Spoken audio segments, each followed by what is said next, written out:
Welcome to four sides TV. నేను గోలివాడ ప్రసన్న కుమార్.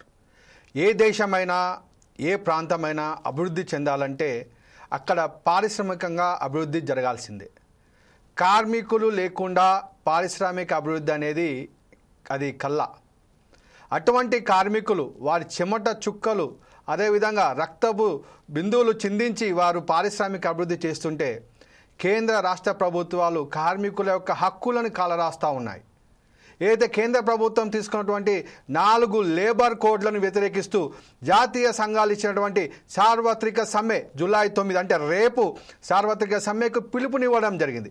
కార్మికులు ఇప్పటికే అనేక భారం పడుతూ ఉంది, పని భారం పెరుగుతూ ఉంది. ఆ సమయం రోజుకి 10 గంటలు చేస్తూ రాష్ట్ర ప్రభుత్వం ఇచ్చినటువంటి 282 జీవోని కూడా రాష్ట్రంలో ఉన్నటువంటి కార్మికులు వ్యతిరేకం చేస్తూ ఉన్నారు. మరి ఇటువంటి పరిస్థితుల లోపల రేపు జరగబోయేటువంటి సార్వత్రిక సమ్మెకు ఏ సంఘాలు మద్దతు ఇస్తూ ఉన్నాయి, ఏ విధంగా ముందుకు పోతూ ఉన్నారు, వారి యొక్క కార్యాచరణ ఏముంది, కార్మికుల యొక్క హక్కులను ప్రభుత్వానికి తెలిసే విధంగా రేపు ఏం చేయబోతున్నారనే విషయాలు తెలుసుకోవడానికి ఈరోజు మనం డిబేట్ నిర్వహించబోతా ఉన్నాం. సార్వత్రిక సమ్మె జూలై 9న. ఓకే, ఈరోజు మన గెస్ట్లుగా రాబోతున్న వారు రియాజ్ అహ్మద్, హెచ్ఎంఎస్ రాష్ట్ర అధ్యక్షుడు రియాజ్ అహ్మద్ గారు, స్వాగతం అండి. అదేవిధంగా తూర్పు రామరెడ్డి గారు, బిఎంఎస్ రాష్ట్ర ప్రధాన కార్యదర్శి, వెల్కమ్ అండి. అదేవిధంగా సంటి బాలరాజు గారు, ఏఐటిసి స్టేట్ జనరల్ సెక్రటరీ. అదేవిధంగా యాక్చువల్గా ఈ జాతీయ సంఘాలను ప్రశ్నించడానికి హనుమంతు ముదిరాజు గారు, టీజేఎంయు స్టేట్ జనరల్ సెక్రటరీ, వారు కూడా రాబోతూ ఉన్నారు. వారికి అంటే వారి రాష్ట్ర సంఘము జాతీయ సంఘాలను కొన్ని ప్రశ్నలు అడుగుదామని చెప్పేసి వారు ప్రత్యేకంగా కోరడం జరిగింది. సో వారు కూడా త్వరలో జాయిన్ కాబోతూ ఉన్నారు. మొదటగా మనం రియాజ్ అహ్మద్ గారి దగ్గరికి వెళ్దాం. హెచ్ఎంఎస్ రాష్ట్ర అధ్యక్షుడైనటువంటి రియాజ్ అహ్మద్ గారి దగ్గరికి వెళ్దాం. రియాజ్ అహ్మద్ గారు వినబడుతుందా అండి?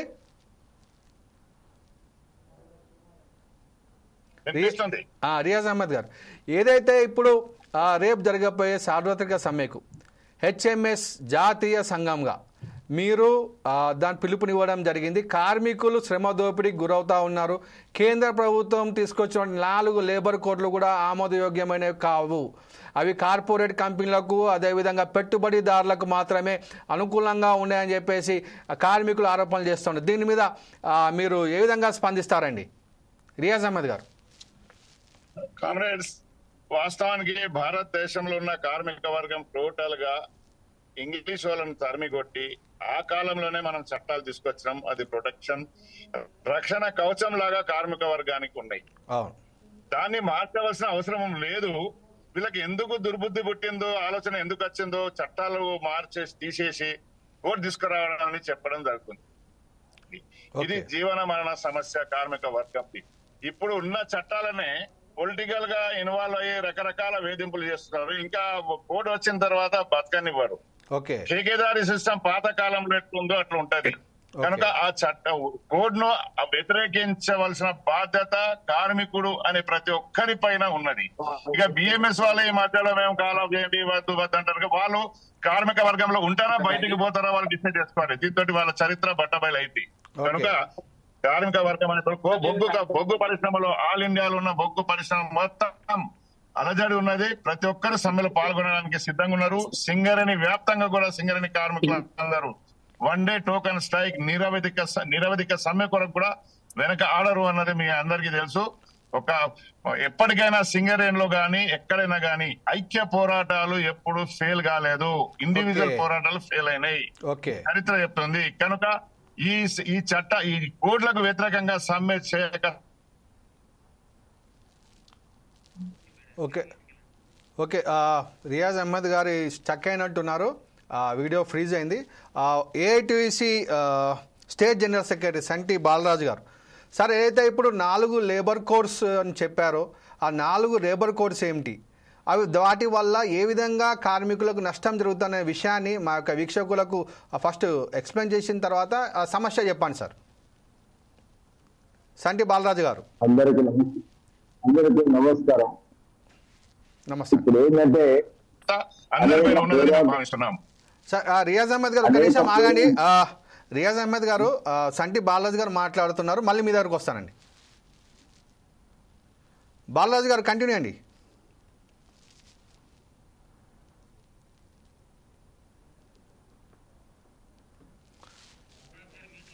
బాలరాజు గారు ఒకసారి అన్మ్యూట్ చేయండి, ఒక్కసారి అన్మ్యూట్ చేసుకొని అక్కడ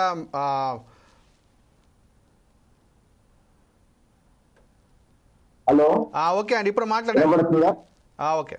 ఆ, అనేక పోరాటాలు ఉద్యమాల తర్వాత ఈ దేశంలో బ్రిటిష్ పాలకులతోటి భారతదేశానికి స్వతంత్రం వచ్చిన తర్వాత కూడా పోరాటాలు ఉద్యమాల తర్వాత 44 కార్మిక చట్టాలను, అది కూడా కార్మికులకు ప్రయోజనం కలిగించేటువంటి చట్టాలను పోరాటాల ద్వారా సాధించుకోవడం జరిగింది. అవి అమలవుతున్నాయి. ఓకే. దాదాపుగా అమలవుతున్న సందర్భంలో 2019లో మరి కరోనా పీరియడ్ లో మరి మోడీ గారు మరి తన అధికారంలో ఉన్నటువంటి పరిస్థితిలో ఈ యొక్క కోడ్లను తీసుకురావడం జరిగింది. అయితే ఈ కోడ్లు ఏంటిదంటే ఈ యొక్క కార్మికుల యొక్క ప్రయోజనాలను దెబ్బతీసి కార్పొరేట్లకు, పెట్టుబడిదారులకు, బడా వ్యాపారస్తులకు మేలు చేసే ఉద్దేశం మోడీ గారికి. దానివల్ల కార్మికులు నష్టపోతున్నారు.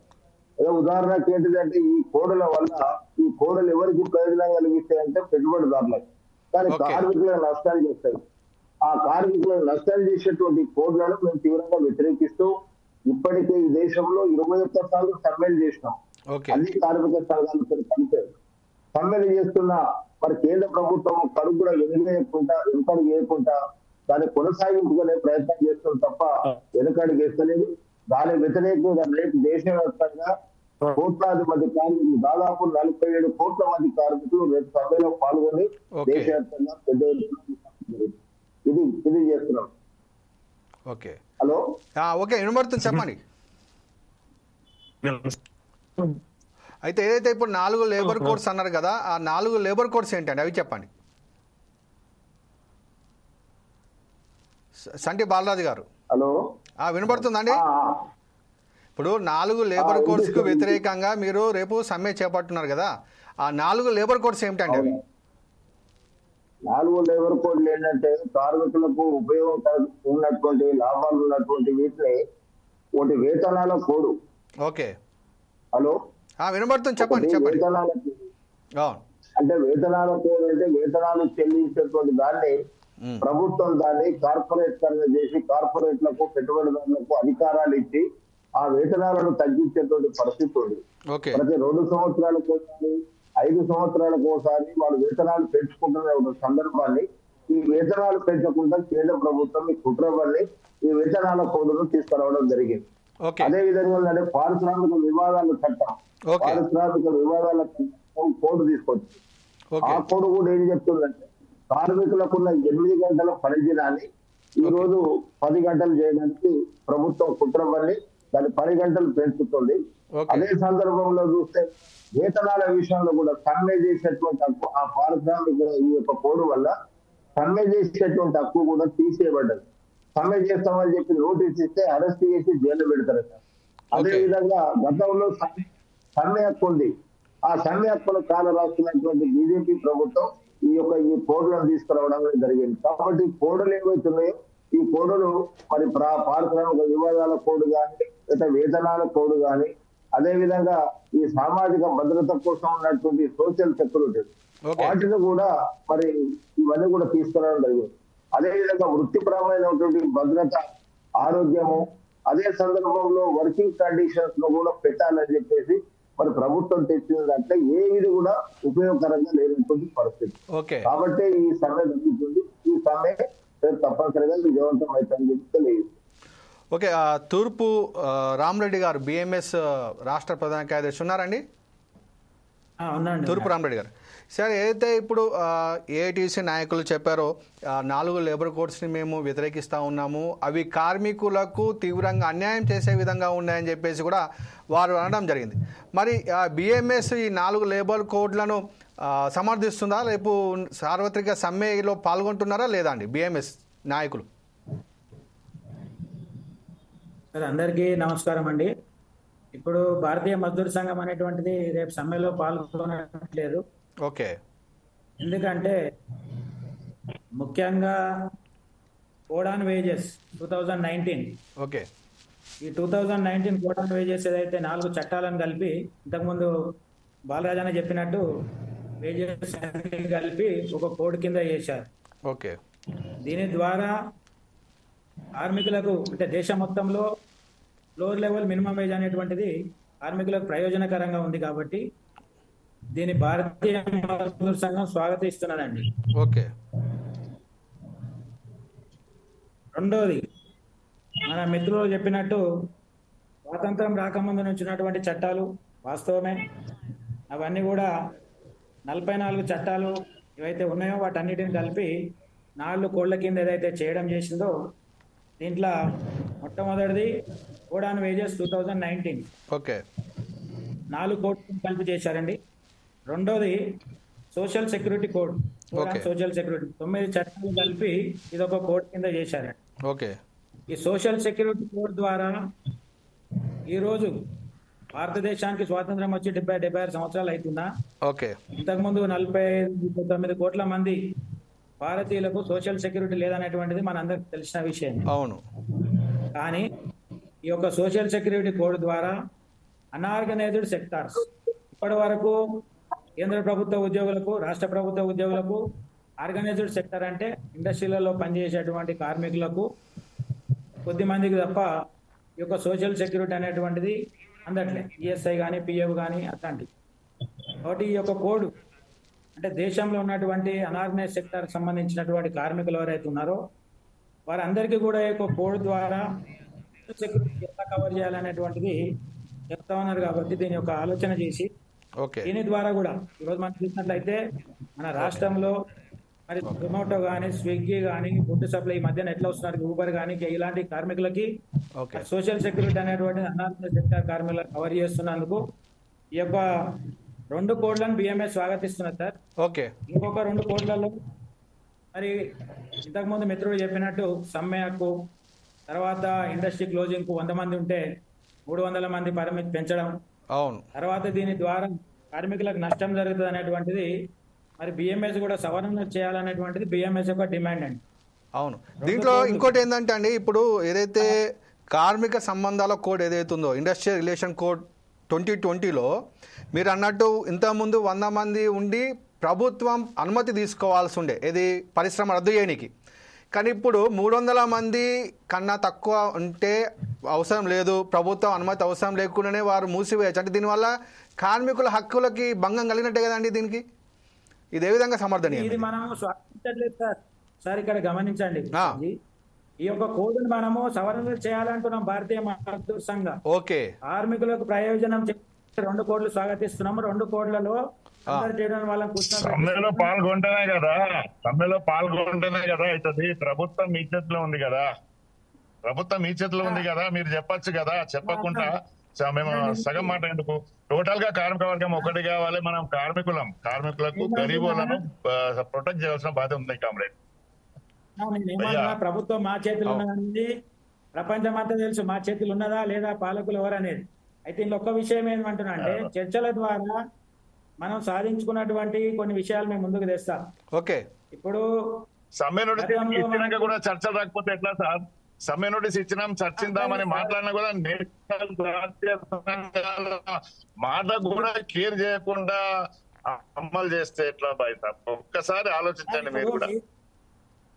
మీరు పిలిస్తే చర్చలకు రామని చెప్పలే కదా, చర్చలకు పిలిచిండ్రా? ఒక్కటే ఒక సెకండ్ నేను చెప్తా, పెద్ద మనిషి. చెప్పు. మీరు పిలిస్తే మేము చర్చలకు రాలేనది కాదు ఇక్కడ ముఖ్యం. ఈ యొక్క చట్టాల ద్వారా కార్మికులకి న్యాయం జరుగుతుందా అన్యాయం జరుగుతుందా అనేటువంటిది చర్చకు పిలిచారు. మనం ఏమంటున్నాం అంటే ఫ్లోర్ లెవెల్ దేశం మొత్తంలో మినిమం వేజ్ ద్వారా న్యాయం జరుగుతుంది. మీకు తెలుసు రాష్ట్ర ప్రభుత్వము 2008 నుంచి మినిమం వేజ్ ఏ రకంగా పెంచిందా పెంచలేదా, లేకపోతే ఈరోజు రాష్ట్రంలో ఉన్నటువంటి కార్మికులు ఎన్ని లక్షల మంది కాంట్రాక్ట్ కార్మికులు నష్టపోతూ ఉన్నారు. ఈ యొక్క మినిమం వేజ్ ద్వారా సెంట్రల్ గవర్నమెంట్ 2019లో తెస్తే ఈరోజు 18,000 రూపాయలు మినిమం చేసి దీనికి డిఏని యాడ్ చేశారు. ఈ డిఏ యాడ్ చేయడం మూలంగా సెంట్రల్ గవర్నమెంట్, ఇప్పుడు మీరు బొగ్గు అన్నారు, బొగ్గు కానీ అక్కడ ఉన్నటువంటి సెంట్రల్ గవర్నమెంట్ సెక్టార్కు మనం ఉన్నటువంటి 12,000 13,000 వస్తుందా? ఇక్కడ ఉన్నటువంటి మన ఇండస్ట్రీలలో పనిచేసే కార్మికులక వాళ్ళు బెనిఫిట్ పొందుతున్నారు కదా. ఇప్పుడు డిఫెన్స్ సెక్టార్ లో మా ఆర్గనైజేషన్ ఉంది, అక్కడ ఉన్నటువంటి కార్మికులందరూ కాంట్రాక్ట్ కార్మికులు కూడా 20,000 జీతం వస్తా ఉంది డిఏ. ఇంకోటి అండి, ఇంకొక చిన్న ప్రశ్న. ఇది రామరెడ్డి గారు, ఇది మన సిగాచిలో ప్రమాదం జరిగినప్పుడు కేంద్ర ప్రభుత్వం కేవలం 2 లక్షల రూపాయలే నష్టపరిహారం ప్రకటించింది. ఇదే విధంగా సమర్థనీయమని. ఇప్పుడు కార్మికుల ప్రాణాలు పోయాయి, అక్కడ ఏదైతే టెక్నికల్ ఫాల్ట్ వల్ల అంత పెద్ద ప్రమాదం జరిగినప్పుడు ప్రధాని స్థాయిలో ఉండి కేవలం 2 లక్షల నష్టపరిహారం ఇచ్చడం ఏందండి? అంటే వాళ్ళ విలువ కేవలం 2 లక్షలేనండి? అట్లాగా సార్, ఇప్పుడు నేను ఏమంటున్నా, మనం కోడ్ల విషయం మాట్లాడుతున్నాం. అట్లా అనుకుంటే ఇప్పుడు రాష్ట్ర ప్రభుత్వం ఏమైనా ఇచ్చిందా అండి?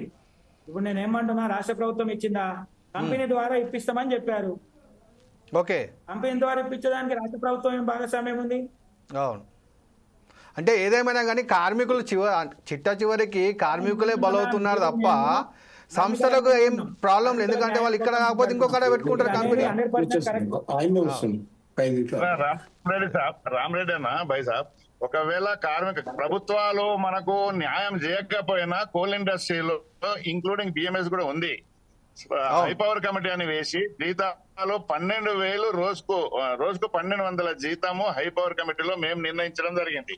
మనం అదే ఈ కోడ్లు చట్టాలు వస్తాయి, హై పవర్ కమిటీ ఉండదు, ఏముండదు, మేము ఇచ్చిందే తీసుకోవాలి అన్నట్టు ఉంటది. కనుక ట్రేడ్ యూనియన్ అందరం ఒకటి కాదు, కోల్ ఇండియాలో మేము అందరం ఒకటి ఉన్నాం, మీ బిఎంఎస్ కూడా మన తోటి ఉన్నది. కాబట్టి అక్కడ కాంట్రాక్ట్ లేబర్ యూనిటీగా ఎక్కడైతే ఉన్నారో, స్ట్రాంగ్ గా ట్రేడ్ యూనియన్స్ ఎక్కడైతే ఉన్నారో న్యాయం జరుగుతుంది. ప్రభుత్వాల పైన ఉన్నా లేకపోయినా మేనేజ్మెంట్ మెడల్ వంచి మనం తీసుకోగలుగుతున్నాం. ఇంకో విషయం, ఇక్కడ మనకు ఆర్టీసీ నుంచి అంటే ఒక్క నిమిషం, ఆర్టీసీ నుంచి మనకు TJMU state general secretary Hanumanthu Mudiraju గారు ఉన్నారు. ఎందుకంటే తెలంగాణ రాష్ట్రం లోపల 2వ అతిపెద్ద ప్రభుత్వ ఇప్పుడు ఏదైతే ఆర్టీసీ ఉందో ప్రభుత్వ సంస్థగా గుర్తింపు అంత సగంలో ఉంది, అది త్రిశంకు సర్గంలో ఉంచిరు వాళ్ళందరూ ఆర్టీసీ కార్మికులని. ఏదైతే ఇప్పుడు జియో నెంబర్ 282 రాష్ట్ర ప్రభుత్వం తీసుకొచ్చింది, 8 గంటల నుంచి 10 గంటల వేతనం అనేది, 10 గంటల పని దినాలు అనేది తీసుకొచ్చారు. దీనివల్ల ఆర్టీసీ మీద ఏ విధంగా ఏదైతే ప్రమాదం పొంచి ఉందని చెప్పవచ్చు కార్మికులకు. ఇప్పటికే పని భారం పెరుగుతుంది అని చెప్పేసి వాళ్ళు మొత్తుకుంటా ఉన్నారు. మరీ ఇంకా మూలి నక్క మీద తాటికాయ పడ్డట్టు ఈ జియో నెంబర్ 282 తీసుకురావడం అనేది ఏ విధంగా సమర్థనీయమండి? హనుమంతు ముదిరాజు గారు చెప్పండి. హనుమంతు ముదిరాజు గారు ఉన్నారండి? ఒకసారి అన్మ్యూట్ చేసుకోండి సార్. ముందున ఫోర్ సైడ్ టీవీకి ధన్యవాదాలు తెలియజేస్తా.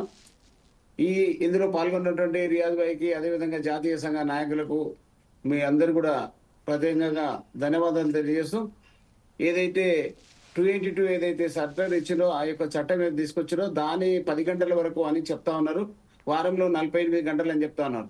కానీ టీఎస్ఆర్టీసీలో ఎటువంటి పరిస్థితి ఉందంటే 14-16 గంటల వరకు ఒక రోజుకు ఒకే డ్యూటీ చేయడం, మళ్ళీ సెకండ్ డే కూడా మళ్ళీ వేయడం. సో ఈ ఘోరమైన పరిస్థితి ఆర్టీసీలో కొనసాగుతా ఉన్నది. చట్టం అనేది ఆర్టీసీలో కొనసాగట్లేదు, చట్ట వ్యతిరేక డ్యూటీలు మొత్తం కూడా చేస్తా ఉన్నారు. ఏదైనా 304 యాక్సిడెంట్ అయినా సస్పెండ్, 337 లో యాక్సిడెంట్ అయినా సస్పెండ్ చేయడం, లేకపోతే చిన్న చిన్న కేసులకు సస్పెండ్ చేయడం. అసలు లేబర్ యాక్ట్ అనేది, కార్మిక చట్టాలు అనేది ఆర్టీసీలో పూర్తిగా నిర్వీర్యం అయిపోయినాయి. ఒక్క చట్టం కూడా పనిచేయడం లేదు. గతంలో బీఆర్ఎస్ పార్టీ ఎప్పుడైతే ఉందో అప్పుడు వచ్చినప్పటి నుంచి మొత్తం ఆర్టీసీని సర్వనాశనం చేయడం జరిగింది. ఆర్టీసీ ఉద్యోగులు కూడా చాలా ఘోరమైన పరిస్థితి ఉన్నారు. రియాజ్ భాయ్కి ఆర్టీసీ గురించి మొత్తం బాగా క్లియర్ గా తెలుసు. ఎందుకంటే మన ఆయన కూడా మరి కాంగ్రెస్ లో ఉన్నా, నేను కూడా కాంగ్రెస్ లో ఉన్నా, చాలా కూడా పెద్ద ఎత్తున మనం చేయడం జరిగినది. అయితే ఈ రోజు ఈ యొక్క చట్టాలు ఏవైతున్నాయో, నల్ల చట్టాలు ఏవైతున్నాయో కేంద్ర ప్రభుత్వం తీసుకొచ్చినటువంటి చట్టాలు, అయితే ఆ చట్టాలను తప్పకుండా ఈ చట్టాలను తీయాల్సిన అవసరం ఉన్నది. దీని గురించి ఢిల్లీ కార్యక్రమం కూడా జాతీయ సంఘాల పిలుపు మేరకు మేము అక్కడికి ఢిల్లీ కూడా వెళ్ళడం జరిగింది. కానీ ఇప్పుడు కూడా పరిష్కారం కాలే. ఇప్పుడు జాతీయ సంఘాలు ఏం చేస్తా ఉన్నాయంటే, వాళ్ళ యొక్క పార్టీలు సిపిఐ కానీ సిపిఎం కానీ ఇంకా పార్టీలకు అనుబంధంగా ఉన్నటువంటి పార్టీల పిలుపు మేరకు వీళ్ళు అక్కడ పోయి ధర్నా చేస్తున్నారు, మళ్ళీ వచ్చేస్తున్నారు. సో మళ్ళీ ఆ తర్వాత ఏ ఒక్క రోజు కూడా ఆ సమస్యల గురించి కూడా పరిష్కరించలేదు, పోరాటం చేయట్లేదు, కనీసం అయినవా లేదా అని చూసే పరిస్థితి లేదు. ఇప్పుడు ఆర్టీసీలో 2019 నుంచి అప్పుడున్న ముఖ్యమంత్రి రేవంత్ రెడ్డి గారి కంటే ముందు కేసీఆర్ ఉన్న ప్రభుత్వము ఈ యొక్క చట్టాలను మరి ఉన్నప్పటికీ కూడా వాటిని ఎక్కడ కూడా అనుమతించకుండా, అంటే యూనియన్ అనుమతించకుండా, అంటే టెక్నికల్ గా యూనియన్ రద్దు చేయకుండా టెక్నికల్ గా యాజమాన్యాన్ని చెప్పి యూనియన్ అనుమతించొద్దు అంటే అనుమతించకుండా దాదాపు 6 సంవత్సరాలు అవుతుంది. సో 6 సంవత్సరాల నుంచి ఆర్టీసీ ఉద్యోగులుగా మేము అనేక పోరాటాలు చేసినాం, విజ్ఞప్తి చేసాం, అన్ని చేసినప్పుడు కూడా మరి ఇంకా ఆర్టీసీలో యూనియన్లు కూడా ఈ రోజు వరకు కూడా ఇవ్వలేదు. అంటే ఈ పరిస్థితి మరి జాతీయ సంఘాలు గట్టిగా గతంలో బాగా పనిచేసాయి, కానీ ఇప్పుడున్నటువంటి జాతీయ సంఘాలు ఏవైతున్నాయో సరిగ్గా పూర్తిగా పనిచేయట్లేదు. ఎవరి పని అయిపోయిండ్రు. అసలు ఎక్కడ కూడా పట్టించుకోవట్లేదు. ఇప్పుడు మేము టీఎస్ఆర్టీసీలో మేము మా రాష్ట్ర కమిటీ సమావేశం ఇంతకు ముందే పెట్టుకున్నాం. మా యొక్క సమావేశంలో కూడా నిర్ణయించడం జరిగింది. ఎందుకంటే మేము చాలా ప్రతి సంవత్సరం ఏదైతే సార్వత్రిక సమ్మె చేస్తున్నారో జాతీయ సంఘాల పేరు మేరకు చేస్తా ఉన్నాం, మేము పాల్గొంటా ఉన్నాం. కానీ ఎక్కడ కూడా మాకు సమస్యల పరిష్కారం కాలేదు. అందువల్ల మేము తెలంగాణ జాతీయ మజ్దూర్ యూనియన్ గా టీఎస్ఆర్టీసీలో ఏదైతే రేపు సార్వత్రిక సమ్మెలో భాగంగా సమ్మె జరుగుతుందో అందులో మేము రెడ్ రిబ్బన్లు పెట్టి వాళ్ళకు సంఘీభావం చెప్పడానికి మాత్రం నిర్ణయించడం జరిగింది. మరి స్పష్టంగా కూడా గతంలో చాలా సార్లు కూడా మరి ఈ యొక్క జాతీయ సంఘ నాయకులకు అదేవిధంగా పార్టీలో ఉన్న నాయకులు కూడా మా యొక్క సమస్యలు ఇన్ని ఉన్నాయని చెప్తే ఏ రోజు కూడా వినలేదు. మరి ఇప్పుడేమో సమ్మెలో రాండి అంటే మేము చాలా సార్లు జాతీయ సంఘాలు ఎప్పుడు పిలిపించినా మేము సమ్మెలో పాల్గొన్నాం, ధర్నాలో పాల్గొన్నాం, చలో జంతర్ మంతర్ దగ్గర ఢిల్లీలో పాల్గొన్నాం. అయినప్పటికీ కూడా మరి వాళ్ళు చేయట్లేదు. ఈ పరిస్థితి ఆర్టీసీలో జేఏసీ ఏర్పడి అన్ని సంఘాలు జేఏసీ ఏర్పడి పోరాటాలు చేస్తారు కదా, మీరు కార్మిక సంఘాలు ఏం చేస్తే ఎట్లా? నేను జేఏసీ వైస్ చైర్మన్. నేను ఇప్పుడు ప్రస్తుతము అన్నగారు మేము జేఏసీలో కూడా నేను వైస్ చైర్మన్ కో చైర్మన్ గా పనిచేస్తున్నాను. అయితే ఒకటేనండి, అయితే ఒక 6 సంవత్సరాల నుంచి యూనియన్ అనుమతించకపోతే నువ్వు ఎంత చెప్పినా ఏం చెప్పినా వినప్పుడు నువ్వు ఏం చేయాలి? ఇప్పుడు భయపడి వర్కర్లను ఏం చేస్తారు? ఎవడన్నా సమ్మెలో పాల్గొన్నా లేకపోతే ధర్నాలో పాల్గొన్నా వాళ్ళు సస్పెండ్ చేయడం, రిమూవ్ చేయడం, రిపోర్ట్ ట్రాన్స్ఫర్ చేయడం, వేధింపులు చేయడం. ఇప్పుడు చట్ట వ్యతిరేక డ్యూటీలు, ఈ రోజు ఈ డ్యూటీ ఉంటే రేపు ఇంకోటి తీసేయడం, ఇప్పుడు ఆబ్సెంట్ అయితే ఇంకోటి తీసేయడం, సస్పెండ్ అయితే అడిగేటోళ్ళు లేడు. ఇటువంటి పరిస్థితి చాలా ఉన్నాయి. అంటే వేల మంది డిస్టర్బ్ చేస్తున్నా అనుకోదు అన్న. ఇందులో ఏమైందంటే కార్మిక సంఘాల అనైక్యత వల్ల యాజమాన్యాలు అప్పర్హైన, ప్రభుత్వాలు అప్పర్హైన. మన దాంట్లో విడదీసి పరిపాలించు అనే విధంగా టీఆర్ఎస్ ప్రభుత్వం నుండి వచ్చింది, అప్పుడు ఎదుర్కోలేకపోయారు. ఏదేమైనా సింగరేణిలో మాత్రం మేము గట్టిగానే ఉన్నాం, అన్ని సంఘాలు గట్టిగా ఉన్నాం. అక్కడ ఏం కదిలేకపోయినా కానీ ఆర్టీసీ సర్వనాశం చేసిండు వాస్తవం అది గత ప్రభుత్వం. తర్వాత ఇప్పుడు పికప్ కావాలి కదా మనం. ఇప్పుడు ప్రభుత్వం ఇప్పుడు అన్న రియాజ్ భాయ్, ఇప్పుడు ఈ యొక్క మన కాంగ్రెస్ ప్రభుత్వం వచ్చిన తర్వాత ఆర్టీసీ లాభాల దిశలోకి రావడం జరిగింది. ఎట్లా జరిగిందంటే ఏదైతే ఇప్పుడు మనకు మహాలక్ష్మి పేరుతోటి ఈ మహిళలకు అందరికి ఉచిత ప్రయాణం సౌకర్యం కల్పించడం వల్ల ఆ డబ్బులు మనకు వస్తున్నాయి కాబట్టి కొద్ది లాభాలు వచ్చింది. కానీ కార్మిక చట్టాలు అనేది మరి తప్పకుండా ఇవ్వాల్సిన అవసరం కదా కార్మికులకు. రియాజ్ భాయ్ మీ వీడియో ఒకసారి ఆన్ చేసుకుంటారా? రియాజ్ అహ్మద్ గారు ఒకసారి మీ వీడియో ఆన్ చేసుకోండి. అయితే ఆర్టీసీ కార్మికులు ఏదైతే ఇప్పుడు రేపు సార్వత్రిక సమ్మెకు టీజేఎంయూ తరపు అయితే మీరైతే పాల్గొనట్లేదని చెప్తా ఉన్నారు. రెడ్ రిబ్బన్ పెట్టుకొని నిరసన తెలుపుతాం తప్ప సార్వత్రిక సమ్మెలో మేము పాల్గొనడం లేదు, ఎందుకంటే జాతీయ సంఘాలు మా కష్టాల్లో మేము వెంబడి ఉండట్లేదని మీరు ఆరోపణ చేస్తున్నారు. ఇదేనా మీ ఆరోపణ అండి?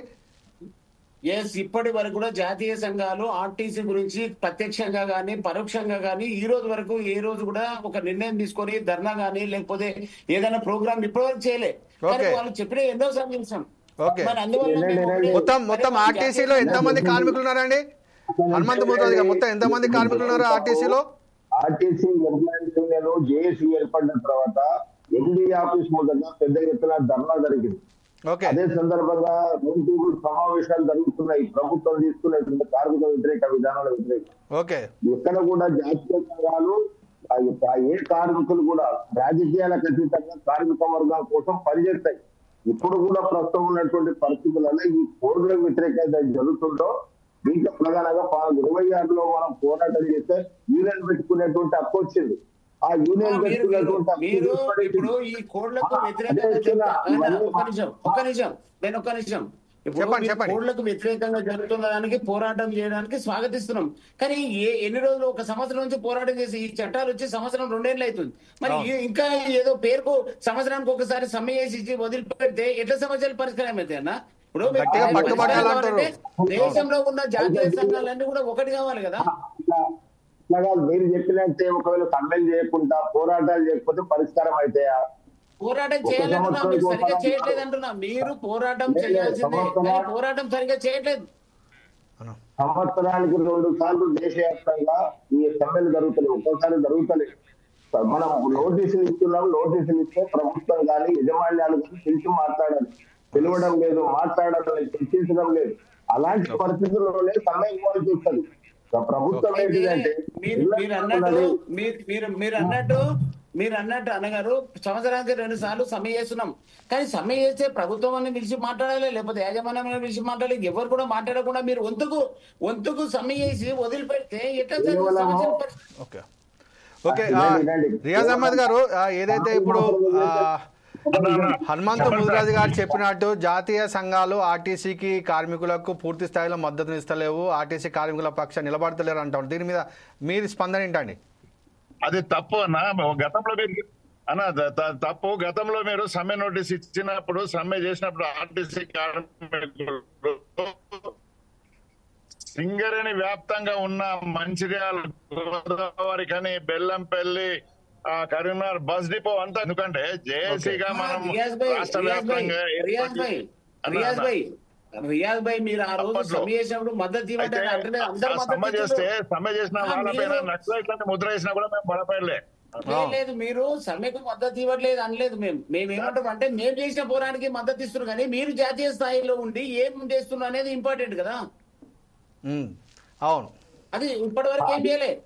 నేను అడిగేది ఏంటంటే మేము సమ్మె చేస్తే మీరు మద్దతు చేయడం అనేది అది తోటి కార్మికుడుగా తప్పకుండా ఇవ్వాల్సిన బాధ్యత కాబట్టి మీరు ఇవ్వాలి, అది ఇస్తారు ఓకే. కానీ మాకు కష్టం జరుగుతున్నప్పుడు మీరు డైరెక్ట్ గా ప్రత్యక్షంగా మీ జాతీయ సంఘాలు పెద్ద ఎత్తున మా దేశవ్యాప్తంగా ఉన్న సంఘాలు మరి బయటకు వచ్చేసి అరే వీళ్ళ పోరాటం చేద్దాం లేకపోతే ఏదో చేద్దాం అనే ఆలోచన ఎందుకు చేయట్లేదు? ఏఐటీసీగా పూర్తిగా మద్దతు ఇస్తున్నాం ఆర్టీసీ వాళ్ళ గురించి. మీరు మరి అవగాహన ఉందా లేదా తెలియదు నాకు, కానీ మీరు అందులో వైస్ చైర్మన్ అంటున్నారు ఏఐసీకి. కానీ మా ఆఫీస్ లో కూడా సమావేశాలు జరిగినాయి. భవిష్యత్తులో కూడా కార్మిక సంఘాల తరఫున తప్పనిసరిగా ఆర్టీసీని పరిరక్షించాలని, ఆర్టీసీ దాదాపుగా 44,000 మంది పనిచేస్తున్నటువంటి కార్మికులకు మరి ఉద్యోగ భద్రత లేదు. ఆ విధంగా కూడా చూస్తే ఈ ప్రైవేటీకరణ వైపు ప్రభుత్వం నడిపిస్తుంది. కేంద్రంలో బీజేపీ ప్రభుత్వం కోడులు తెచ్చిన తర్వాత మన రాష్ట్ర ప్రభుత్వం కూడా బీజేపీ ప్రభుత్వానికి అనుకూలంగా అదే దారిలో నడవడానికి ప్రయత్నిస్తూ ఈ రోజు 8 గంటల పనిని 10 గంటలు చేస్తున్నారు. అంటే ఇది ఎంత మూర్ఖంగా నడుస్తుంది అంటే, పోరాటాలు ఉద్యమాలు చేయగానే ఈ పరిస్థితి ఉంది మనకు. ఒకవేళ పోరాటాలు చేయకపోతే, ఉద్యమాలు చేయకపోతే మనము ఈ కాదు. ఇప్పటికి కూడా ఈ యొక్క కేవలం సమ్మెలు చేస్తలే, జిల్లా సదస్సులు జరుగుతున్నాయి, రంగాల వారిగా జరుగుతున్నాయి. అంటే మీరు అర్థం చేసుకోవడానికి మన మధ్యన ఇప్పుడు ఒకటేంటంటే, ఇప్పుడు 4 సైడ్స్ టీవీలో మనం కార్మిక సమస్యల పైన అనేక డిబేట్లు పెట్టాం. దాంట్లో ఆర్టీసీ కార్మికులు కావచ్చు, సింగరేణి కార్మికులు కావచ్చు, గ్రామ పంచాయతీ పారిశుద్ధ కార్మికులు కావచ్చు, లేకపోతే విద్యుత్ సంస్థ కార్మికులు కావచ్చు, ఏ కార్మికుల సమస్యలైనా కానీ 4 సైడ్స్ టీవీలో మనం ఖచ్చితంగా వారి సమస్య పరిష్కారానికి డిబేట్ చేస్తూ ఉన్నాం. మన సమస్యలు ప్రభుత్వానికి కూడా చెప్తా ఉన్నాం. కానీ ఇక్కడ ఏమవుతుందంటే, ఏదైతే యూనియన్లు ఉన్నాయో, యూనియన్ల ఆధిపత్య పౌరు లోపల ఆధిపత్యాన్ని చూపెట్టుకునేటువంటి విషయం లోపల యూనియన్లు ఐక్యంగా ఉండకపోవడము ప్రభుత్వాలకు అది చాలా మంచి, వాళ్ళకు అనుకూలంగా ఉంటుంది. ప్రభుత్వాలకి కార్మిక సంఘాలు మేమంటే మేము చేస్తున్నామని అందరు సపరేట్ చేస్తున్నారు, కానీ ఐక్యంగా పోరాటం చేసి, ఇప్పుడు ఆర్టీసీదే ఎగ్జాంపుల్ తీసుకుంటే, వీరు ఆర్టీసీ జేఏసీ తరపున వీరు సమ్మె నోటీస్ ఇచ్చారు. ఇస్తే కొన్ని సంఘాలు వీళ్ళు విభేదించి ఆర్టీసీ సమ్మె లేదు ఏం లేదు, మేము ప్రభుత్వం మద్దతు ఉన్నామన్నారు. అక్కడ ఏమైంది? అక్కడ ఏదైతే ఐక్యంగా ఉండాల్సిన కార్మికులందరూ కూడా గ్రూపులుగా విడిపోయేసరికి ప్రభుత్వంకి అనుకూలం అయిపోతారు. ప్రభుత్వం ఏమంటారు, మీరే ఐక్యంగా లేరు, మేమేం చేస్తామని చెప్పనే పరిస్థితి వస్తుంది. అవును, ఇప్పుడు రేపు ఇచ్చేట సార్వత్రిక సమ్మె ఏదైతే ఉందో, ఆ సమ్మెలో అన్ని జాతీయ సంఘాలు ఖచ్చితంగా పాల్గొంటున్నాయా? ఖచ్చితంగా దాని మీద ఎటువంటి చర్యలు తీసుకుంటా ఉన్నారు? హెచ్ఎంఎస్ రియాజ్ అహ్మద్ గారు చెప్పండి. 100% అన్ని సంఘాలు పాల్గొంటున్నాయి. కానీ యాజమాన్యం కొన్ని సంఘాలను దగ్గర పెట్టుకొని స్ప్లిట్ చేసే ప్రయత్నం చేస్తేనే అక్కడనే ఫెయిల్ అవుతున్నాయి. అందరం కలిసి కట్టుకున్నప్పుడు మేనేజ్మెంట్ దిగొస్తుంది, పనిచేస్తుంది. ఇది కొద్దిగా మా దాంట్లో అనైక్యత ఉంది. ట్రేడ్ యూనియన్ల కాదా అంటలేను. ఇవాళ కూడా 8-9 తారీఖు నాడు జరిగే సమ్మె చెర్ల నీళ్లు అప్పుడే బిల్లు పెట్టినప్పుడే గడబడి చేయాలి, మొత్తం ఇండస్ట్రియల్ బంద్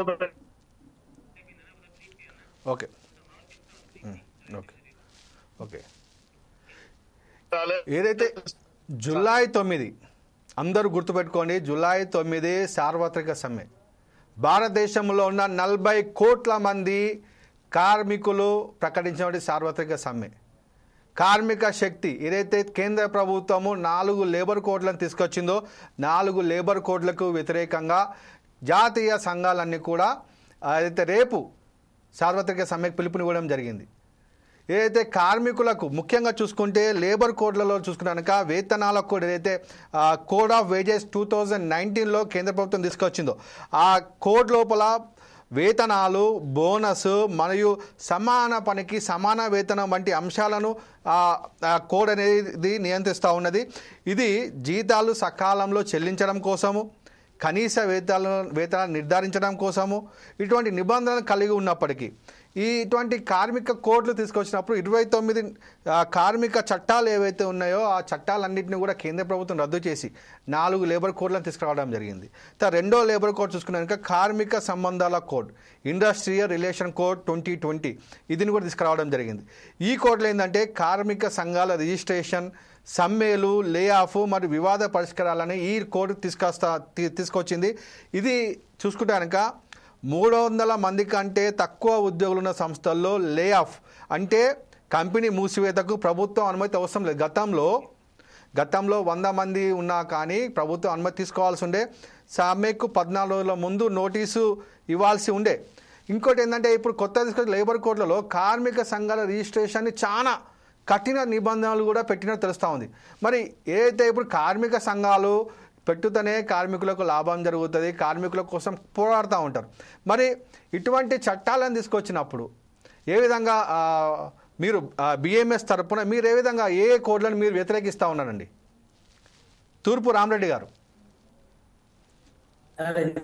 ముందు చెప్పినట్టు వేజ్ కోడ్ అనేటువంటిది కార్మికులకు ఉపయోగకరంగా ఉంది కాబట్టి దాన్ని స్వాగతిస్తుంది బిఎంఎస్ అని నేను ఇంతకుముందు చెప్పాను.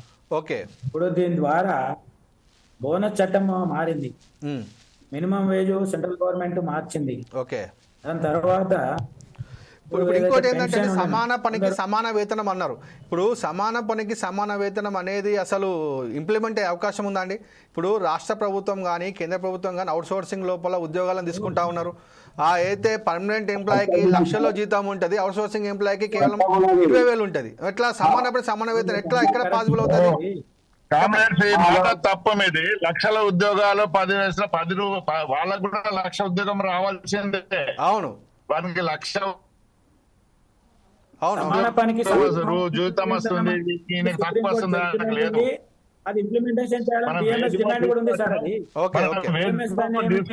కష్టపడి పనిచేస్తున్నాం. ఉదాహరణ నాకు వినండి, 1,00,000 ఇచ్చినా 2 లక్షలు ఇచ్చినా ప్రభుత్వానికి నష్టం లేదు, ఇండస్ట్రీకి నష్టం లేదు. రియాజ్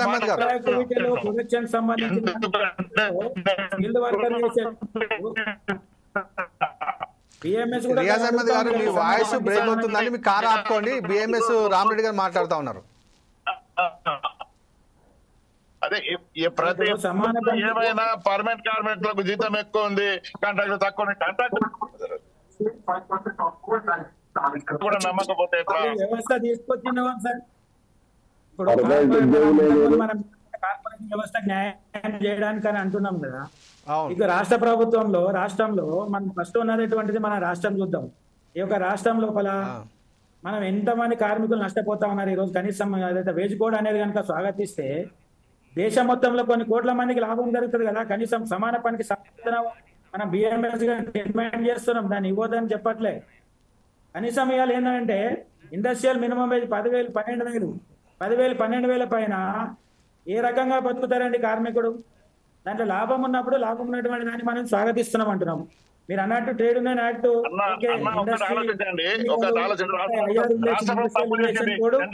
పెంచచ్చు కదా. అది 100% కరెక్ట్ రామరెడ్డి సాబ్. రియాజ్ అహ్మద్ గారు చెప్పండి. రియాజ్ అహ్మద్ గారు మీ ఫోన్ స్టక్ అయినట్టు ఉందండి, వీడియో బ్రేక్ అవుతుంది, వాయిస్ బ్రేక్ అవుతా ఉంది. రామరెడ్డి గారు కంటిన్యూ మాట చెప్తాను నేను. మనము కాంట్రాక్ట్ లేబర్లకు అండగా ఉంటామా అన్నాం.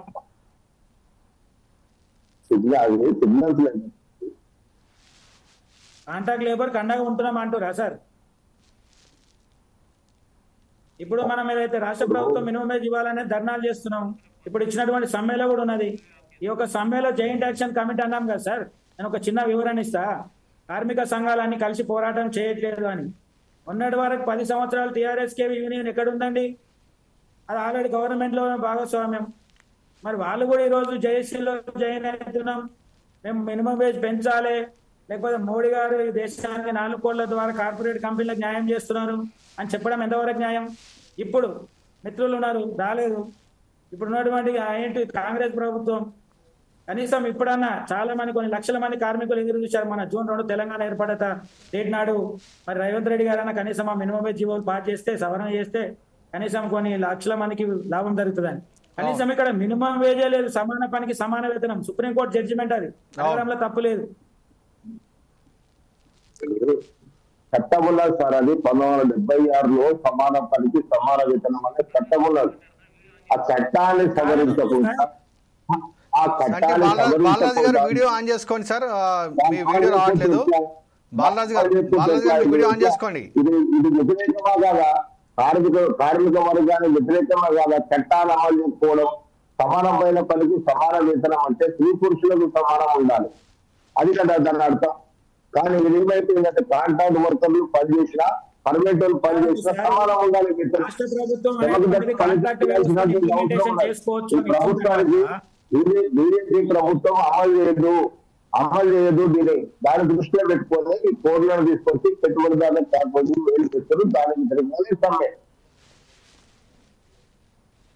ఇప్పుడు నేను ఏమంటున్నా సార్, కాంట్రాక్ట్ పద్ధతి అనేటువంటి చట్టం ఎప్పుడు వచ్చిందండి? కాంట్రాక్ట్ పద్ధతి అనేటువంటిది వచ్చిన తర్వాత పబ్లిక్ సెక్టర్ కానీ ప్రైవేట్ 1970లో వచ్చింది. 30%, 90% పెట్టుకోవచ్చు అనేది వచ్చిన తర్వాత అసలు మనం అక్కడే తప్పు జరిగింది అని ఖండించాల్సింది పోయి మనం దాన్ని కరెక్షన్ చేయకుండా ఐక్యం కావచ్చు కాంట్రాక్ట్ చట్టం ప్రకారం కాంట్రాక్ట్ కార్మికులను కొనసాగించాలని కాదు, వాళ్ళను రెగ్యులరైజ్ చేయాలని ఉంది. కాంట్రాక్ట్ కార్మికులు అంటే బాలరాజు గారు వీడియో ఆన్ చేసుకోండి ఒకసారి. బాలరాజు గారు వీడియో ఆన్ చేసుకోండి. వస్తలేదా? వస్తా, వీడియో రావట్లేదు, ఒకసారి వీడియో ఆన్ చేసుకోండి సార్. ఇప్పుడు అట్లా కాదు, మనం ఏమంటున్నామంటే కాంట్రాక్ట్ కార్మికుల చట్టం 1970లో వచ్చింది. ఆ చట్టం ప్రకారం కాంట్రాక్ట్ కార్మికులుగా కొనసాగించాలనేది దాని ఉద్దేశం కాదు. 240 రోజులు పనిచేస్తే కేంద్ర ప్రభుత్వంలో కానీ కాంట్రాక్ట్ వ్యవస్థలో కానీ రెగ్యులరైజ్ చేయాలని ఉంది. కానీ రెగ్యులరైజ్ చేయకుండా కాంట్రాక్ట్ వ్యవస్థను ఎన్నకాలం కొనసాగిస్తే దోపిడీ వ్యవస్థ అంటారు. కార్మికులకు శ్రమను చూసుకోరు, ఆ చట్టాన్ని వక్రీకరిస్తారు. ఆ చట్టాన్ని అమలు చేయాల్సి చేస్తే కరెక్ట్ గా అమలు అవుతుంది. నువ్వు దాన్ని అమలు చేయకుండా ఆ కాంట్రాక్ట్ వ్యవస్థ ఎవరు తెచ్చారు, ఎప్పుడు వచ్చింది అనేది కాదు ఇలా పద్ధతి. అమలు చేయాలంటున్నారు, అది కూడా ఒక భాగమే. ఈ కోడ్లలో అది కూడా ఒక భాగం. 44 కార్మిక చట్టాలలో అది ఆ చట్టం కూడా కార్మికుల ప్రయోజనం అమలు చేసే నాదుడు లేడు అంటున్నాం. బ్రదర్ ఇంకో విషయం రియాజ్ అహ్మద్ గారు మీ వీడియో ఆన్ చేసుకోండి సార్ ఒకసారి. రాష్ట్ర ప్రభుత్వం ఏం చేసింది, సెంట్రల్ ప్రభుత్వం ఏం చేసింది అనేది కాదు. మనకు ఒక చట్టం ఉంది, ఏంటిది, ఏది ఎక్కువ ఉంటే అక్కడ అది సెంట్రల్ గవర్నమెంట్ కాంట్రాక్ట్ లేబర్ జీతం ఎక్కువ ఉంటే అది స్టేట్ అయితే ఎక్కువ. ఇది స్టేట్లు 10 ఇస్తారు కదా, మీరు 20 చేయండి, ఎందుకు చెప్పలేరు? 25 చేయండి, బీజేపీ ప్రభుత్వం ఉంది కదా చేయండి. ఆటోమేటిక్ గా స్టేట్ రోడ్ కూడా ఆ లెవెల్లో వస్తాడు. కానీ అది బ్లేమ్ ఇవ్వద్దు, మనం అందరం కార్మిక ఫైట్ చేయాలి.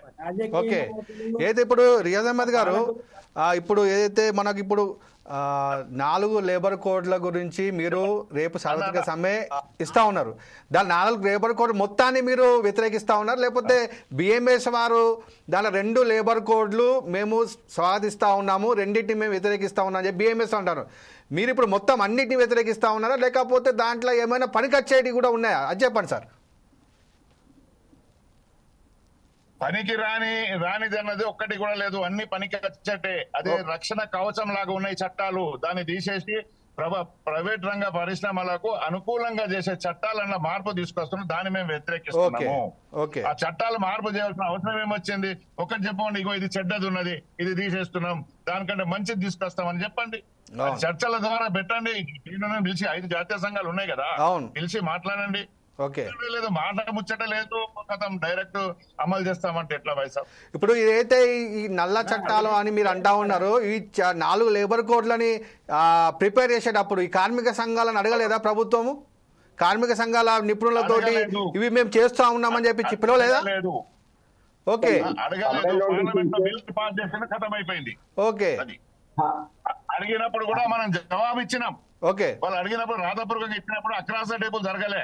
ఓకే రాతపూర్వకంగా ఇచ్చినప్పుడు దానికి అన్ని సంఘాలు జవాబు ఇచ్చినాయి, ఇట్లుండాలి ఇట్లుండాలి ఇట్లుండాలని. దాన్ని ఓకే. పక్కన పెట్టి బిల్లు పాస్ చేసినప్పుడు అమలు చేస్తామని రూల్ తీసుకొస్తామన్నారు. అందుకే రూల్ ఆపండి, ఓకే రూల్ చేయకండి, చర్చల ద్వారా పెట్టండి, మాట్లాడండి. చర్చలో మీరన్నా కన్విన్స్ కండి, మమ్మల్ని కన్విన్స్ చేయండి. ఓకే. చర్చల్లో కన్విన్స్ చేయకుండా రాత పేపర్ పూర్వకంగా చూస్తే ఎట్లుంటది భాయ్ సార్? ఎస్. ఏదైతే ఇప్పుడు బిఎంఎస్ రామరెడ్డి గారు ఇప్పుడు వీరు అన్నట్టు ఈ చట్టాలు ప్రిపేర్ చేసేటప్పుడు ఏ కార్మిక సంఘాలను కూడా ఇన్వాల్వ్ చేయలేదు. అది బీజేపీ కేంద్ర ప్రభుత్వము కార్పొరేట్లకు అనుకూలంగా కార్పొరేట్లను కూర్చోబెట్టి తయారు చేసిన అనే మాట వీరు అంటా ఉన్నారు. దీనికి మీ సమాధానం ఏంటండి? ఒక విషయం సార్, చర్చలు అనేటువంటిది మేము కూడా చెప్తా ఉన్నాం.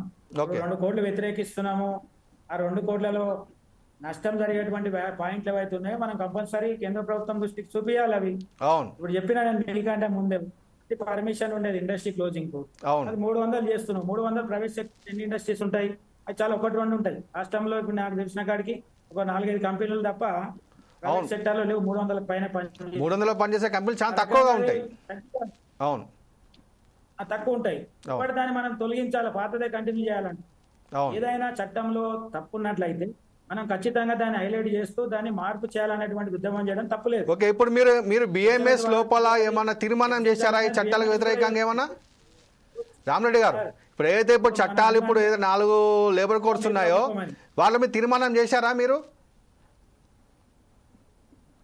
బిఎంఎస్ ఉంది కదండి, బిఎంఎస్ ఆల్ ఇండియా తీర్మానంలో మేము already all India labour minister కూడా ఇచ్చారు, మా all India president general secretary. 2 కోట్లు వెల్కమ్ చెప్తున్నాం సార్, 2 కోట్లు వ్యతిరేకిస్తున్నాం. 2 కోట్లలో మాకు నచ్చినటువంటి పాయింట్ల పైన మీరు మీటింగ్ పిలవండి.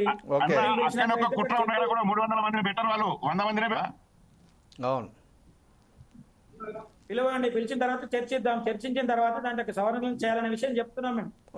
మేము ప్రభుత్వం ఉన్నప్పటికీ ఎవరున్నా భారతీయ మజ్దూర్ సంఘంగా మొట్టమొదట ఢిల్లీలో ఈ వ్యతిరేకించింది మేము డబ్ల్యూటీఓకి వ్యతిరేకంగా 2003లో కార్పొరేట్ కంపెనీలను ఆహ్వానించాలని చెప్పిందండి. అదే ఇప్పుడు ఏదైతే ఇప్పుడు 4 చట్టాలు ఉన్నాయో 4టిని 2 మీరు స్వాగతిస్తాం, 2 వ్యతిరేకిస్తా ఉన్నారు. ఇప్పుడు ఏదైతే సార్వత్రిక సమ్మెలో మీరు పాల్గొంటలేరు.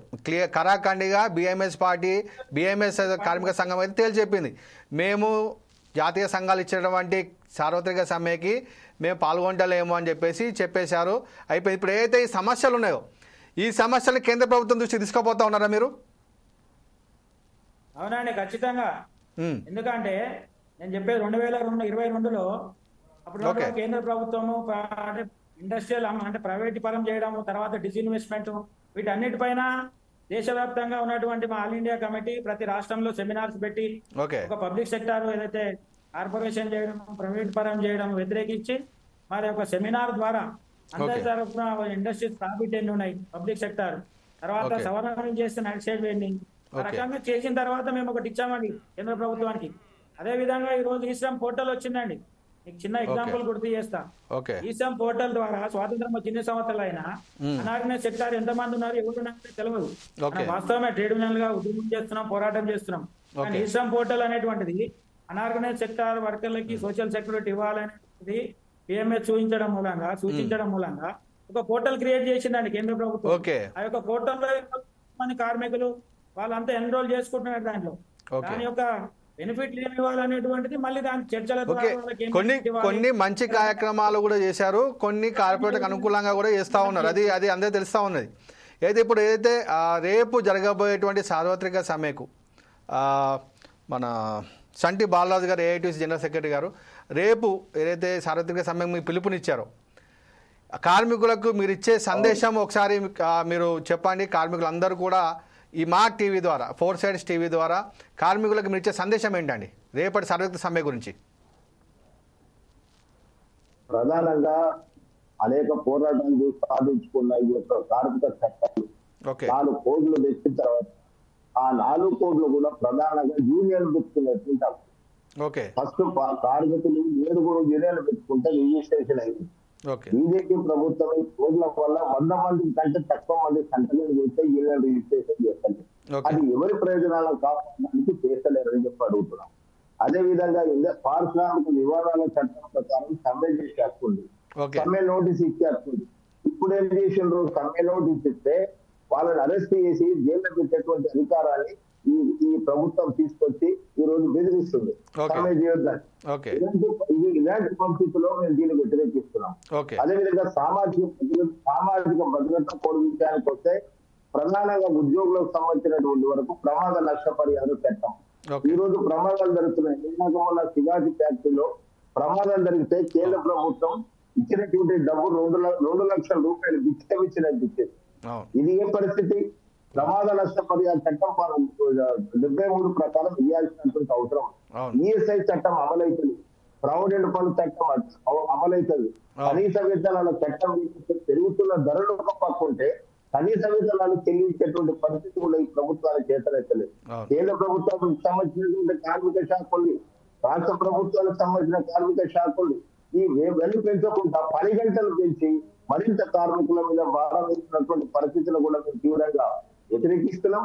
ఈఎస్ఐ చట్టాన్ని అమలు చేయాలి, ప్రావిడెంట్ ఫండ్ చట్టాన్ని అమలు చేయాలి.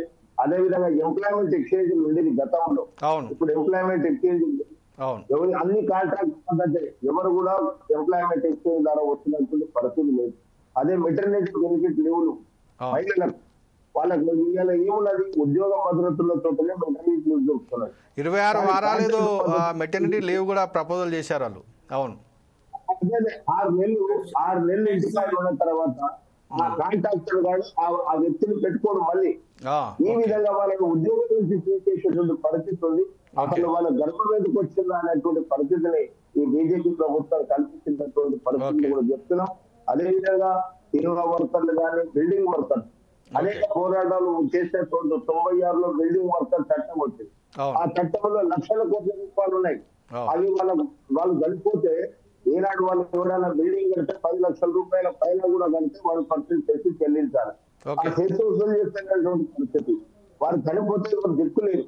ఇలాంటి పరిస్థితుల్లో బిల్డింగ్ వర్కర్స్ కు సంబంధించినటువంటి చట్టాలు కూడా నిర్వీర్యం చేస్తున్నటువంటి పరిస్థితులు మొత్తం దేశవ్యాప్తంగా వృత్తిపరమైన ఏవైతే ఉన్నదో ఇది కూడా ఆరోగ్యానికి సంబంధించినటువంటిది, తర్వాత వర్కింగ్ సంబంధించినటువంటి ఇవన్నీ విషయాలు దృష్టిలో పెట్టుకొని మేము ఈ పోరాటాలు ఉద్యమాలు చేస్తున్నాం.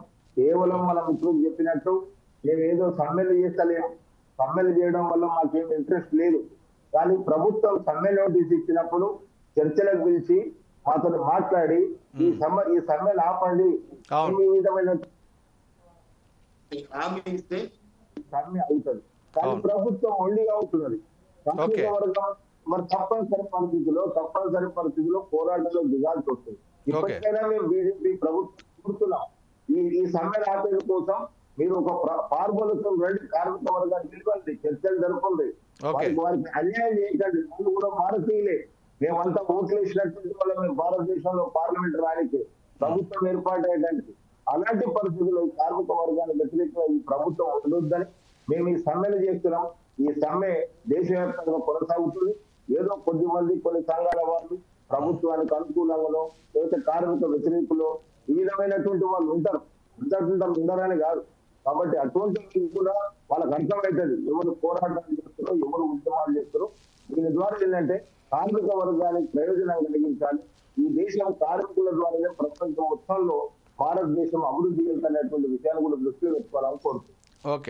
ఓకే బిఎంఎస్ రామరెడ్డి గారు, ఏదైతే రేపు సార్వత్రిక సమ్మె సంబంధించి పిలుపునిచ్చే జాతీయ సంఘాలు, సో మీరు బిఎంఎస్ తరపున మీరు ఇచ్చేటువంటి సందేశం ఏంటండి కార్మికులకు? కంక్లూడ్గా చెప్పండి సార్. చర్చల ద్వారా పరిష్కారం చేసుకున్నటువంటి సమస్యలు ఉన్నాయి. అవును, బోనస్ చట్టం మారింది, ఇంతకుముందు మిత్రుడు చెప్పినట్టు మెటర్నిటీ లీవ్ల చట్టం మారింది. మేము ఆహ్వానిస్తున్నాం, మీరు చెప్పండి. చెప్తున్నా సార్, ఇప్పుడు మీరు ఆహ్వానం కాదు, ఇవన్నీ కూడా 100 రూపాయల పెన్షన్ నుంచి మినిమం 1000 రూపాయలు అయింది. ఇప్పుడు 5000 రూపాయలు మినిమం పెన్షన్ చేయాలనేటువంటిది మనం డిమాండ్ చేస్తా ఉన్నాం. చర్చలు జరుగుతా ఉన్నాయి ఈపీఎస్ 95 లో. అదే విధంగా ఈఎస్ఐసి సీలింగ్, అది తర్వాత ఈపీఎఫ్, తర్వాత ఈడిఎల్ఐలో పెరుగుదల, ఈ రకంగా ఏదైనా ఇప్పటి వరకు ఈ దేశంలో అంటే ఇలా 2 ఉన్నాయి సార్, గమనించాలి మనం. కొన్ని సెంట్రల్ గవర్నమెంట్ మార్చాల్సినటువంటివి కొన్ని ఉన్నాయి, ఈ రాష్ట్ర ప్రభుత్వం చేయాల్సినటువంటి కొన్ని ఉన్నాయి. ప్రస్తుతానికి ఈ రాష్ట్రంలో ఉన్న సమస్యలు చాలా ఇంపార్టెంట్. కేంద్ర ప్రభుత్వం ఇచ్చింది కూడా ఈ రాష్ట్రంలో ఇవ్వట్లేదు. ఈఎంఎస్ గా సమ్మెలో పాల్గొన్నట్లేదు అనడానికి మనం కనీస వేతనాలు, సమాన పనికి సమాన వేతనం అనేది కార్మికుల నాయకులుగా డిమాండ్ చేస్తున్నాం.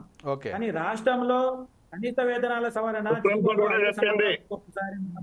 భారతదేశ సుప్రీంకోర్టు కూడా చెప్పింది. ఇప్పుడు వినండి, కొత్త కోడ్ ఇంకా ఇంప్లిమెంటేషన్ రాలే, కేవలము జీవో ఇచ్చిన వాళ్ళు రూల్స్ తయారు చేయాలని అడుగుతున్నారు.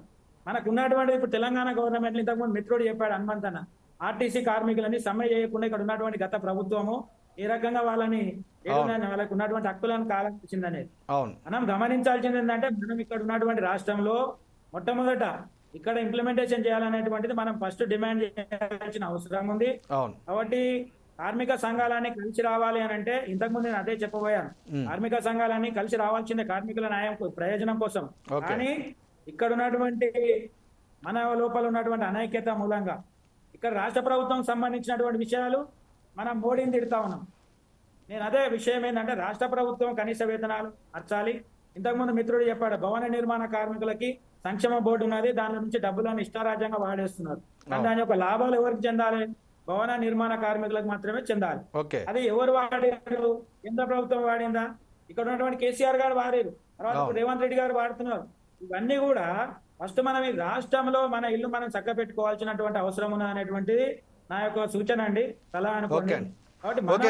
రియాజ్ అహ్మద్ గారు కేంద్ర ప్రభుత్వం పైన కంక్లూడ్ గా డిబేట్ టైం అయిపోయింది. కంక్లూడ్ గా హెచ్ఎంఎస్ తరపున రేపు సార్వత్రిక సమ్మెకు కార్మికులకు మీరు ఇచ్చే సందేశం ఏందండి? కార్మిక మిత్రులారా, మన జీవన మరణ సమస్య చట్టాలే మనకు రక్షణగా ఉన్నాయి, కవచంగా ఉన్నాయి. అవి నాశనం చేసే ప్రయత్నం బీజేపీ ప్రభుత్వం చేస్తుంది, ఎన్డీఏ ప్రభుత్వం చేస్తుంది. కనుక ప్రతి ఒక్కరూ ఇవాళ నేను ఎసెన్షియల్ స్టాఫ్ అని కూడా చూడకూడదు. మేము ఎస్టీపీపీ ప్లాంట్ వాళ్ళకు కూడా ఇవాళ ఆదేశం ఇచ్చినాం, అందరు సమ్మెలో పాల్గొనండి. సింగరేణి కార్మికులు పాల్గొంటున్నారు, ప్రతి ఒక్కరు పాల్గొంటున్నారు. సమ్మెను పాల్గొంటేనే మన సమస్య పరిష్కారం అవుతుంది. సమస్య పరిష్కార మార్గానికి నిరసన సమ్మె తప్పదు. కనుక అందరూ ప్రతి ఒక్కరు కార్మికుడు అనే డిజిగ్నేషన్ ఉన్న వ్యక్తి ప్రతి ఒక్కరు కార్మిక ఈ సమ్మెలో పాల్గొనాలని నేను పిలిపిస్తున్నాం. ఓకే అండి, అయితే ఈ డిబేట్లో పాల్గొన్నటువంటి రియాజ్ అహ్మద్ హెచ్ఎంఎస్ రాష్ట్ర అధ్యక్షులు రియాజ్ అహ్మద్ గారికి, అదేవిధంగా బిఎంఎస్ రాష్ట్ర ప్రధాన కార్యదర్శి తూర్పు రామరెడ్డి గారికి, అదేవిధంగా AITC state general secretary Santi Balaraju గారికి, టీజేఎంయూ రాష్ట్ర ప్రధాన కార్యదర్శి హనుమంతు ముదిరాజు గారికి ఈ డిబేట్లో పాల్గొన్నందుకు ధన్యవాదాలు తెలియజేస్తూ, ఏదైతే రేపు జరగనున్నటువంటి సార్వత్రిక సమ్మె లోపల కార్మికులందరూ కూడా పాల్గొని అది విజయవంతం చేయాలని చెప్పేసి కార్మిక సంఘాలు ఏదైతే సమ్మె నోటీస్ ఇచ్చాయో దానికి కేంద్ర ప్రభుత్వం ఏ విధంగా స్పందిస్తుందో చూడాలి. అదేవిధంగా రాష్ట్ర ప్రభుత్వం జీవో నెంబర్ 282 తీసుకొచ్చిన పని గంటలు 8 గంటల నుంచి 10 గంటలు రోజుకి పని దినాలు పెంచుతూ వారు చట్టం తీసుకొచ్చారో దాన్ని కూడా కార్మిక సంఘాలు తీవ్రంగా వ్యతిరేకిస్తూ ఉన్నాయి. చూద్దాం మరి ఏం జరుగుతుందో. 4 Sides టీవీలో ఖచ్చితంగా ఈ కార్మిక సమస్యలపైన ఎల్లప్పుడూ కూడా డిబేట్ నిర్వహిస్తూ ఉంటాం. ఖచ్చితంగా కార్మికులు అందరూ కూడా ఐక్యంగా ఉండాలి, కార్మిక హక్కులను కాలు రాసేటువంటి చట్టాలకు వ్యతిరేకంగా పోరాటం చేయాలని చెప్పి కోరుకుంటూ చూస్తూనే ఉండండి 4 Sides టీవీ.